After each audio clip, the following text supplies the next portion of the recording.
మసాలా బొరుగులు ఇలా చేయండి, చాలా టేస్టీగా ఉంటుంది. అందుకు కావాల్సినటువంటి పదార్థాలను చూద్దాం. ఇప్పుడు సన్నగా కట్ చేసి పెట్టుకున్నటువంటి 3 ఆనియన్ నార్మల్ ఉన్నటువంటివి, కొత్తిమీర కొంచెము సన్నగా కట్ చేసుకోండి. 2 నార్మల్ సైజు టమాటోలు సన్నగా కట్ చేసుకోవాలి. ఒక నిమ్మకాయ ఇలా కట్ చేసి పెట్టుకోండి. బొనుగులు 3 అయ్యేంత తీసుకోండి, 3 ప్లేట్లు.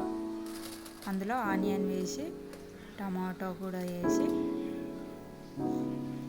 ఆనియన్ టమాటో కొత్తిమీర మొత్తం వేసి మిక్స్ చేసుకోవాలండి.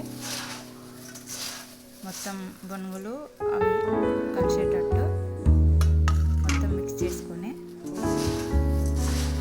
బాగా కలపాలండి. కలిసేటట్టు మొత్తం కలిపిన తర్వాత 1.5 స్పూను మనకు తగినంత కారం పొడి వేసి, 1 స్పూన్ సాల్ట్ వేసి, ధనియా పౌడరు 1/2 టీ స్పూన్, జీలకర్ర కొంచెము చిటికెడు, గరం మసాలా 1/2 టీ స్పూన్ వేసి మొత్తము మిక్స్ చేసుకోవాలండి. మొత్తం కలవాలండి బొరుగులకి. ఆనియన్ టమాటో కొత్తిమీర కారం పొడి ధనియా పొడి జీలకర్ర గరం మసాలా ఇవన్నీ వేసుకొని ఇలా బాగా పట్టేటట్టు కలుపుకోవాలండి.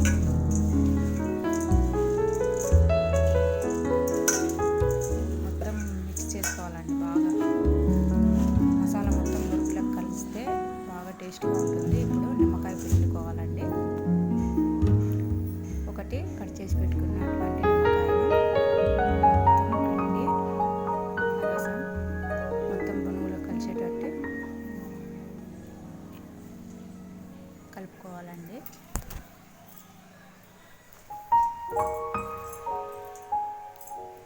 నిమ్మకాయ వేస్తే చాలా టేస్టీగా ఉంటుందండి. రోడ్ సైడ్ అమ్ముతారు కదా, సేమ్ అలానే ఉంటుందండి టేస్ట్. ఒకసారి మీరు కూడా ట్రై చేయండి, చాలా టేస్ట్గా ఉంటుంది.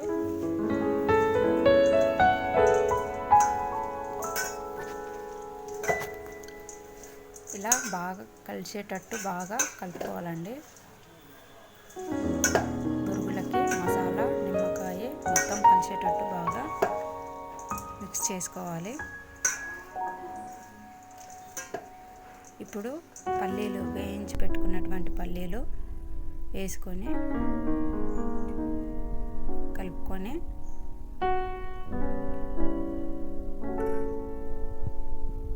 చూడండి, ఇలా అయింది. ఇప్పుడు సర్వ్ చేసుకోవడమేనండి. అప్పుడే చేసిన తర్వాత అప్పుడే ఇవన్నీ తినాలండి, చాలా టేస్ట్గా ఉంటుంది. ఒకసారి మీరు ట్రై చేయండి. నచ్చితే లైక్, షేర్, సబ్స్క్రైబ్ చేయండి. Thank you. బాయ్.